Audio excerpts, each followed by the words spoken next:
el cero que usas cada día, el calendario que mide tu tiempo, la aspirina que tomas cuando te duele la cabeza. Todo tiene deuda con una civilización que el mundo decidió olvidar. Hoy recuperamos esa memoria. Quiero que imagines algo. Imagina que mañana descubres que hace 1000 años, en la selva de lo que hoy es México y Guatemala, existió una civilización que ya sabía calcular con precisión milimétrica los eclipses solares para los próximos 1000 años, que ya había desarrollado el concepto del cero, el número sin el que las matemáticas modernas no existen, siglos antes de que Europa lo conociera, que construyó observatorios astronómicos tan exactos que los astrónomos modernos todavía no pueden explicar del todo cómo los hicieron sin telescopio. Ahora imagina que esa civilización existió de verdad, que no es fantasía ni especulación, que los datos están ahí, publicados en revistas científicas, verificados por arqueólogos, astrónomos y matemáticos de todo el mundo, y que sin embargo, la mayoría de nosotros aprendimos en el colegio que los mayas eran una civilización antigua que hacía pirámides y desapareció misteriosamente. Como si eso fuera suficiente, como si eso fuera todo. No lo era. Lo que los mayas sabían antes que todos nosotros es una de las historias más extraordinarias de la inteligencia humana. Y hoy te la cuento entera. Antes de hablar de los mayas, necesito hablarte de un número: el cero. El cero parece obvio, tan obvio que es difícil imaginar que alguien tuvo que inventarlo. Pero eso es exactamente lo que pasó. El cero fue inventado, creado por una mente humana que tuvo la idea extraordinaria de que la ausencia de cantidades en sí misma una cantidad. Los mayas tenían un sistema numérico posicional.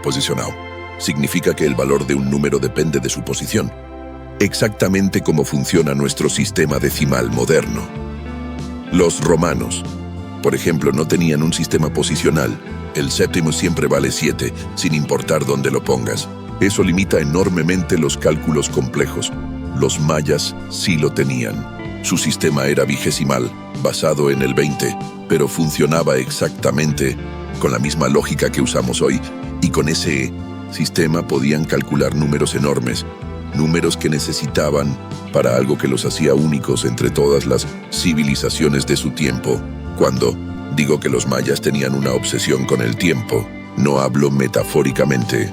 Hablo de una civilización que desarrolló no uno, sino varios calendarios simultáneos, cada uno midiendo ciclos distintos. El primero es el Tzolk'in, 260 días, basado en ciclos astronómicos y rituales. Todavía lo usan las comunidades mayas del sur de México y Guatemala.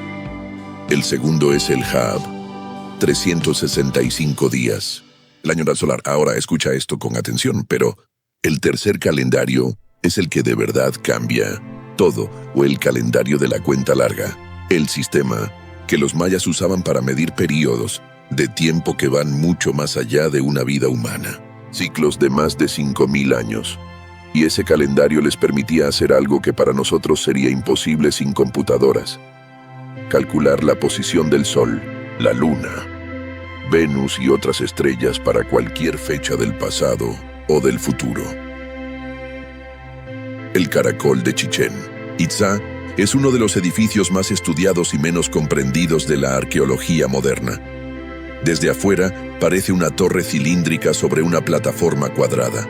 Los arqueólogos que lo encontraron en el siglo XIX no entendían su función. Lo que tardaron décadas en entender es que las ventanas del caracol no están colocadas de manera aleatoria, están alineadas con precisión para capturar puntos específicos del horizonte en fechas específicas del año. Una de las ventanas apunta exactamente al punto donde Venus alcanza su extensión máxima al norte. Otra captura la puesta de sol en los equinoccios. Otra, la posición de la luna llena en momentos específicos del ciclo lunar. 2 veces al año, en los equinoccios, la luz del sol cae sobre las esquinas de la pirámide de Kukulcán, de una manera que proyecta sobre la barandilla una serie de triángulos que crean la ilusión perfecta de una serpiente emplumada, descendiendo por los escalones. La serpiente de luz dura exactamente 34 minutos. Luego desaparece. No es coincidencia. No es interpretación creativa. Es ingeniería solar. Requería calcular el ángulo exacto de cada escalón, la orientación exacta de la pirámide y el movimiento exacto del sol para ese punto geográfico en esa fecha específica. Los mayas no tenían software de diseño arquitectónico. Tenían algo mejor: siglos de observación, matemáticas sofisticadas y una comprensión del cielo que nosotros todavía estamos terminando de descifrar. Aquí es donde la historia se pone más personal, porque lo que voy a contarte ahora no es algo abstracto, no son números o piedras, es algo que afecta a personas enfermas, a niños con fiebre, a heridas que podrían infectarse. Los mayas tenían una medicina, no una medicina primitiva basada en superstición. Como durante siglos, los colonizadores describieron los sistemas médicos indígenas. Una medicina basada en observación sistemática, clasificación de plantas y tratamientos que la farmacología moderna ha ido validando uno por uno durante el último siglo. Pero el caso más conocido es el del sauce. Los mayas usaban la corteza de sauce para aliviar el dolor y bajar la fiebre.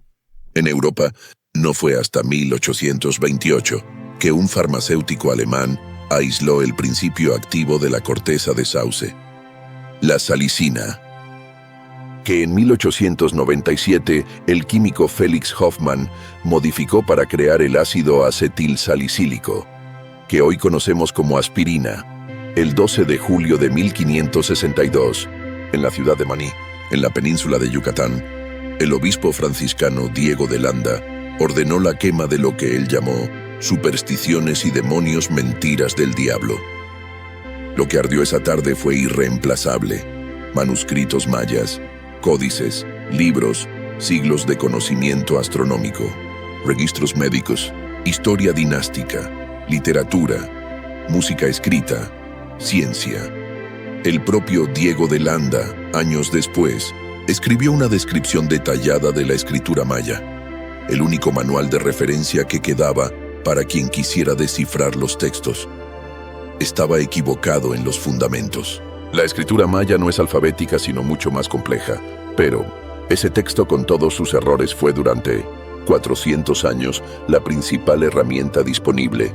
El hombre que quemó los libros escribió el único manual para leerlos. La ironía es tan oscura que cuesta mirarla directamente. El descifrado completo de la escritura maya comenzó, en serio, en la segunda mitad del siglo XX.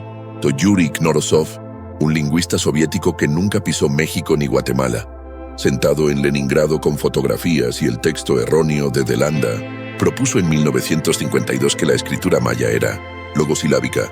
Todos lo rechazaron. Tardaron 20 años en admitir que tenía razón. Hoy se puede leer la mayor parte de la escritura maya. Lo que dice es todavía más extraordinario de lo que habíamos imaginado. Cuando los epigrafistas pudieron leer los textos mayas de manera fluida por primera vez, encontraron algo que cambió completamente la imagen que tenían de esta civilización. Los mayas no solo registraban fechas y rituales, registraban historia con nombre propio, con protagonistas individuales, con narrativa. La reina Ixmutalajau de 2 pilas, que negoció alianzas matrimoniales para proteger su ciudad en el siglo VII. El rey Pacal de Palenque, que subió al trono a los 12 años y gobernó durante 68, construyendo algunas de las estructuras más elaboradas que la civilización maya produjo. El señor de Copán, que encargó la escalinata de los jeroglíficos, el texto maya más largo conocido, con más de 2200 glifos, y que fue derrotado y sacrificado por un rival. Estas no son figuras abstractas, son personas, con decisiones, con victorias, con derrotas, con amor y con ambición y con miedo. Personas que miraron el mismo cielo que miramos nosotros y vieron más en él de lo que nosotros podemos ver a simple vista.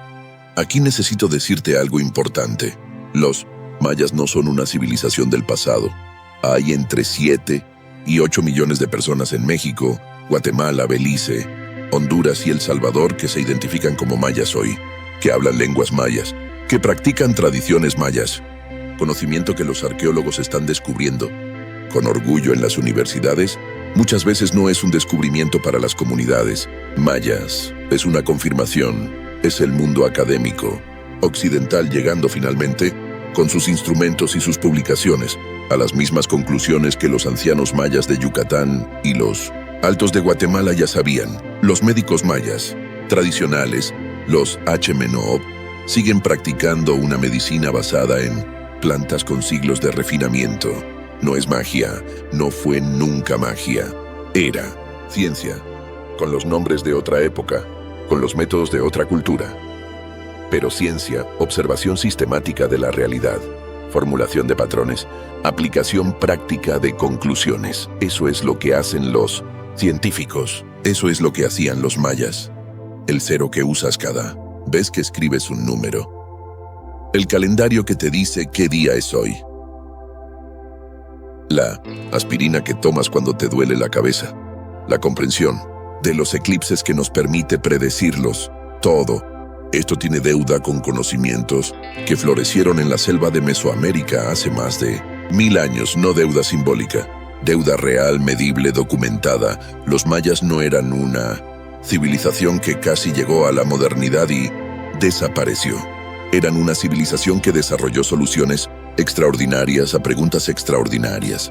Lo que nos falta no es más arqueología, nos falta más honestidad sobre lo que la arqueología ya nos ha dicho. Nos falta más espacio para que los pueblos mayas de hoy cuenten su propia historia en su propia voz, y nos falta la humildad de reconocer que la inteligencia humana no tiene patria, no tiene color de piel, no tiene idioma exclusivo.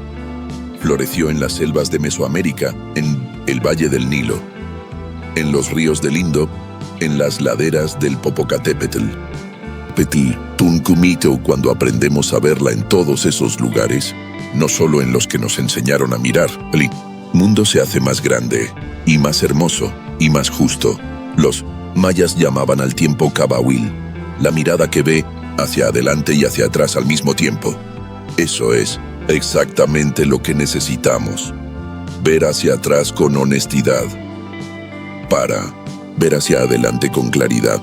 Si este video te hizo sentir que el colegio te debe unas cuantas clases, dale like, para que el algoritmo lo lleve a más personas que tampoco sabían esto. Compártelo con alguien de México, Guatemala, o con cualquier persona que necesite sentirse orgullosa de sus raíces, porque esta historia es de todos. Y deja en los comentarios qué fue lo que más te impactó. El cero, el calendario, la aspirina, ¿qué es lo que nadie te había contado? Suscríbete. Cada semana una historia real que el sistema educativo olvidó contarte. Y la próxima vez que alguien diga que los mayas desaparecieron misteriosamente, ya sabes qué responderle.